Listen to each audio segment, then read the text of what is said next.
Hey, Tim. Paul Cundiff. Just wanted to give you an update. Did you already put the distributor back in? I ran it this morning. It fired right up. Oh, cool. So we bought an electronic ignition set, and it does not fit properly. So we put new points in. Unfortunately, all those boxes of points that you gave me, they had corroded in the box. They were really bad. So they had corroded in the box, but we were able to use a new rotor, distributor cap. Those were fine. So I'm going to give you, we're going to give you some credit for all the rotors and all the condensers we had, but we couldn't give you credit for the points because they were in worse shape than the ones that were in there. So now getting back to the carburetor then. So you look at this accumulation of junk that was on the float, and where the fuel comes in, right here, there's what they call a banjo bolt, and that was the seat there, and a strainer, and that was just packed full of whatever the contamination is, which we think was the filter element. It was packed full. All the jets were plugged. This idle passageway here was plugged. The load mixture screw was all that was partially plugged. That's all been cleaned out. We found also there was a metal shaving in your carburetor. Where'd it go?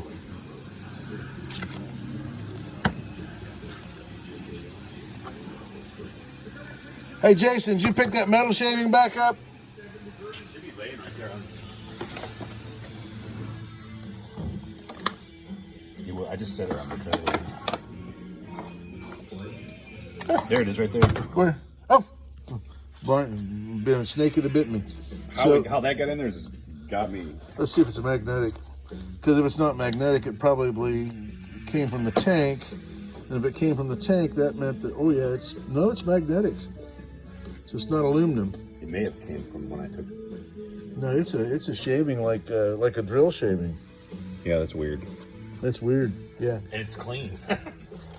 It's not rusty at all. Yeah. So how the hell is that? If it's magnetic, it's ferrous. It would be rust. See it? See it sticks. Yeah. If it's aluminum, it didn't come from the tank. So anyway, that was actually in the float bowl, which is the float bowl of the carburetor. This is where the float keeps a constant level of fuel in the bowl, and then the jet is just an orifice. The higher the fuel level, the easier it is to put fuel through the jet, and the bigger the hole in the jet, the easier it is to get fuel through, and conversely, the lower the level, the harder. So you maintain a level here, and you have an orifice and that does the metering. So anyway, we got all the other parts in the ultrasonic cleaner, and we have we're gonna chemically dip this. That'll clean all that stuff right out. That'll cause us to have to repaint, but that's not a big deal.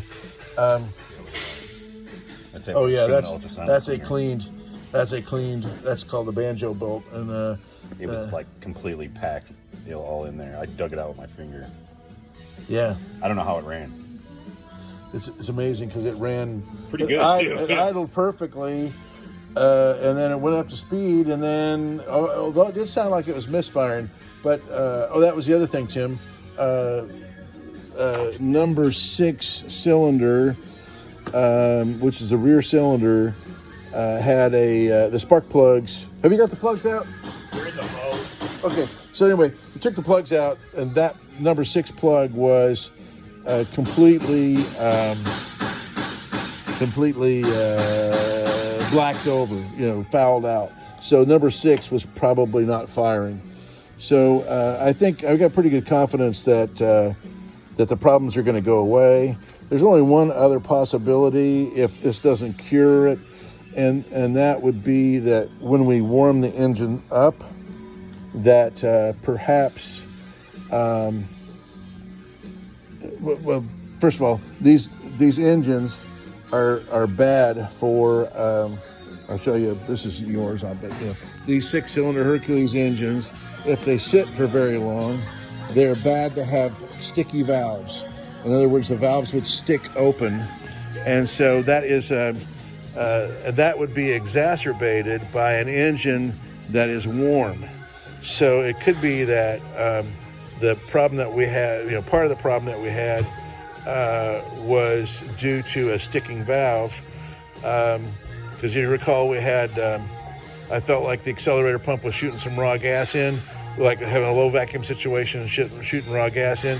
So if you have a cylinder that's not firing, and when an intake valve would open, so let's say you compressed the gas in, compressed your cylinder, and your number 6 cylinder that you had compression in it, and then and your valve opened, but you hadn't had an explosion, then you could have, with a reverse flow, which would drop the vacuum in your intake manifold.